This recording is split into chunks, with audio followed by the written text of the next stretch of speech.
let's practice together with a dictionary. So for example, I would like to create a dictionary. It's called fruit colors, and I would put a key, for example apple, and the value will be the color of the apple, so it will be red. After that, banana, banana, and it will be yellow. Sorry, I forgot the column here. Perfect. So if you would like to print out the red, so how you would do that? Fruit colors, and the key is apple, correct?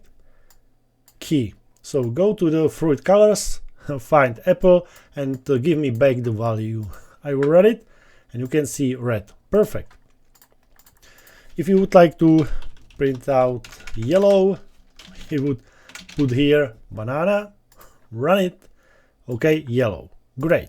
So, but now I would like to put there another key value pair. So it means it will go like fruits, and here I would like to write, for example, grape, and the value is purple, correct?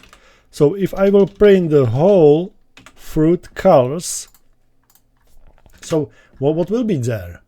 We will run it. You can see apple red, banana yellow, grape purple.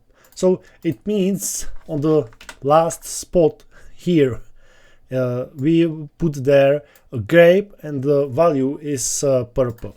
So it means I would comment it out.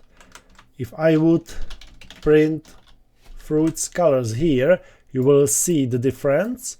I will run it. You can see apple red, banana yellow, okay, but after that apple red, banana yellow, and grape purple. Perfect. I like it.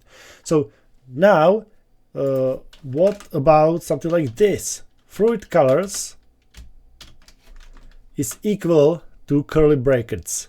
So what does it mean? So it means that the fruit colors now is completely empty, because you stored empty dictionary in the fruit colors. So if I will print it again, but here, so it means you can see the dictionary is completely empty.